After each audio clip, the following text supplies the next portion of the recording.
It's been 56 years since Botswana gained its independence and 28 years since the Southern African nation established diplomatic relations with neighbouring South Africa. As High Commissioner to South Africa, Tshenolo Modise took time to talk to me through her 2-year mission. We also touched on a number of other issues impacting the SADC region and Botswana's position on former President Ian Khama. And here is how the conversation went. Your Excellency, thank you so much for speaking to us on Africa Today. It's been 2 years that you've been in this office as High Commissioner, but also your second dance with the diplomatic office in South Africa. Talk to us about the last 2 years and how all that has come together. I was here in the 1990s as a junior diplomat.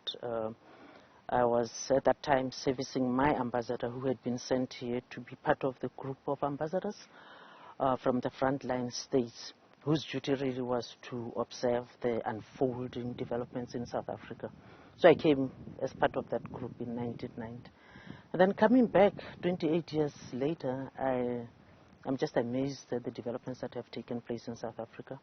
But of course, coming from South Africa, from Botswana, which is close by, most of what has been happening here has been really happening in front of my eyes. But it was lovely to come back to South Africa after 28 years.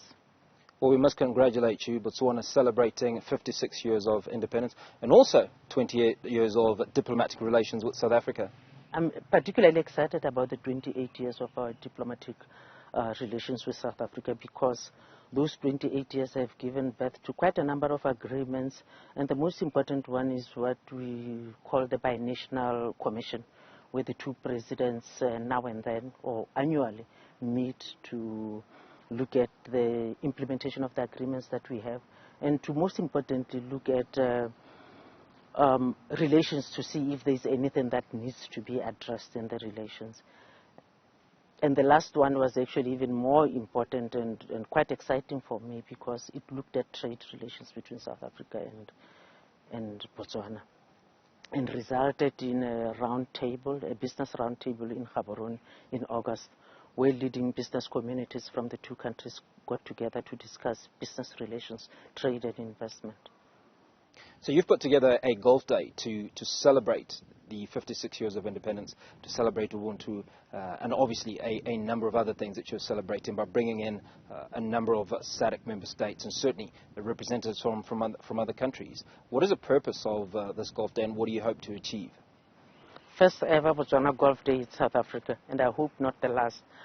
But what I wanted to achieve is to continue the debate on business relations between Botswana and other SADC countries, continue debates on people-to-people relations within our region, because golf, as you know, provides a very fantastic forum for people to discuss serious issues in a very relaxed manner. So I hope to achieve a lot in the Golf Day, Botswana Golf Day. Now, I'd like to imagine that one of the conversations that's likely to come up is the issue of xenophobia.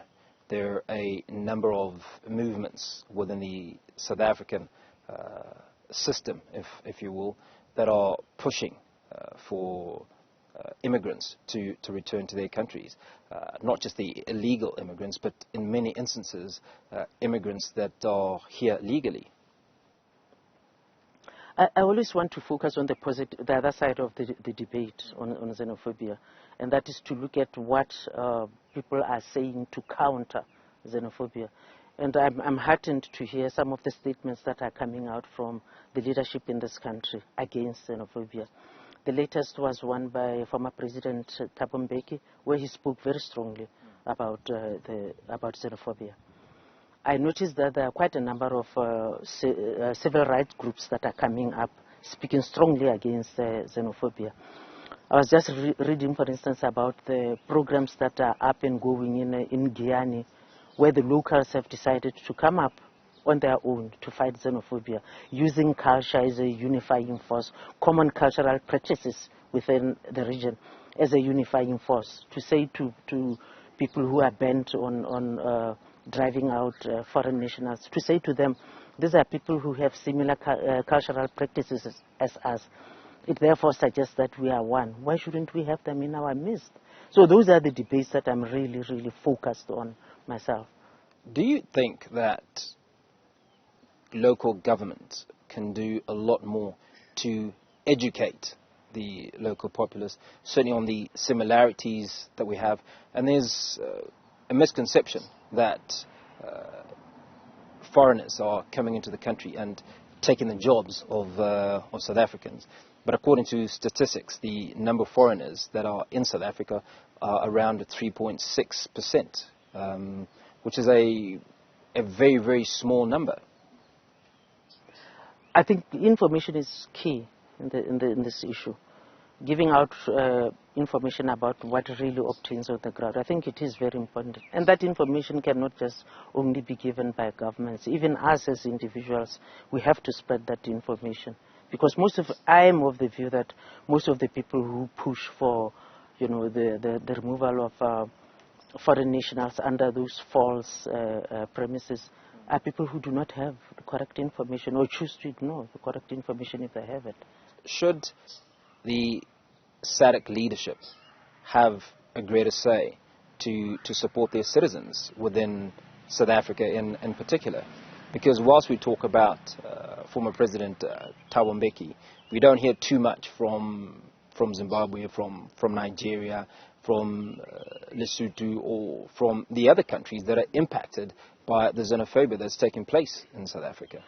I think the fact that we don't hear much from them doesn't necessarily suggest that they're not doing anything about it. Because I assume that within SADC there are structures that are available for leaders to discuss issues, or a wide range of issues, including one similar to xenophobia problems. But when President Thabo Mbeki comes out and says it publicly, surely the current leadership could do the same, do you not think? It's just a difference in style, isn't it? In politics and diplomacy, we approach issues quite differently. I would be surprised if within SADC, the leaders do raise these issues with their counterparts in South Africa. Well, let's talk about successes and where there is no xenophobia, and that's certainly between Botswana, your country, and Namibia. Recently, the two heads of state came together and said that in the not-too-distant future, passports will be a thing of the past for citizens of Botswana and Namibia to cross borders. What is the significance of this move? I think the most significant aspect of it is that is the interest that was shown by the media immediately after the meeting of the two heads of states. The interest to an extent where they even gave the impression that it was something that was just about to be implemented.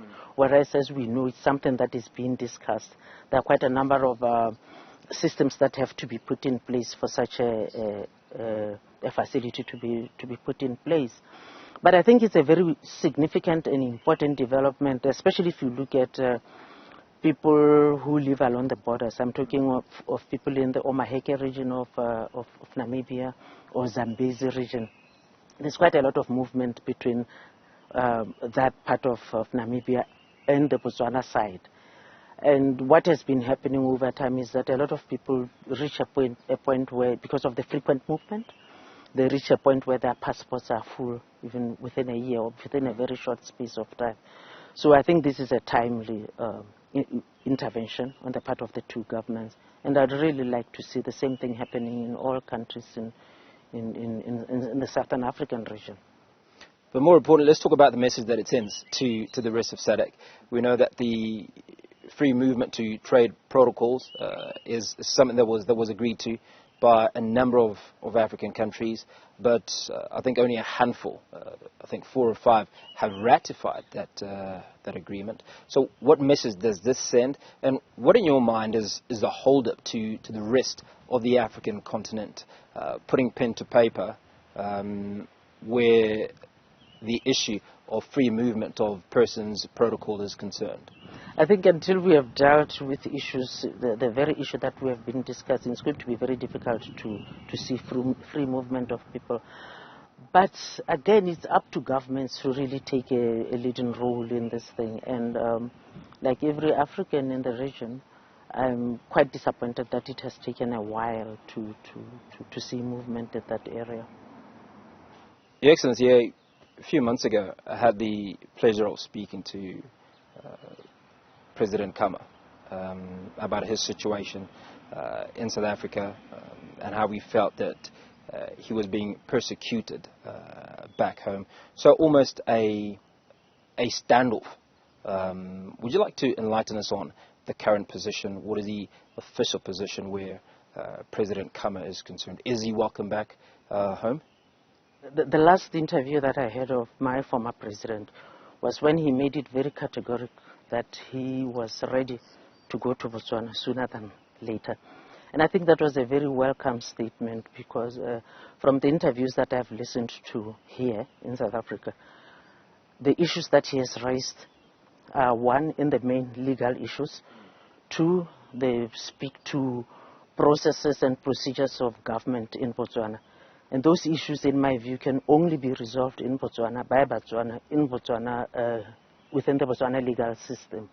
So I think you and I cannot make any contribution to resolving those issues from this kind of forum. So I welcome my former president's decision to go back to Botswana and deal with whatever issues that he has to deal with. He had mentioned that he felt threatened at some point. Was this a justifiable opinion or assumption? But President Masisi too has indicated that President Khama is not threatened in any way. And I believe he's not from the undertakings that have been given by my president. Well, Your Excellency, we certainly appreciate your time on Africa Today. And once again, congratulations on 56 years of independence and 28 years of diplomatic relations with South Africa.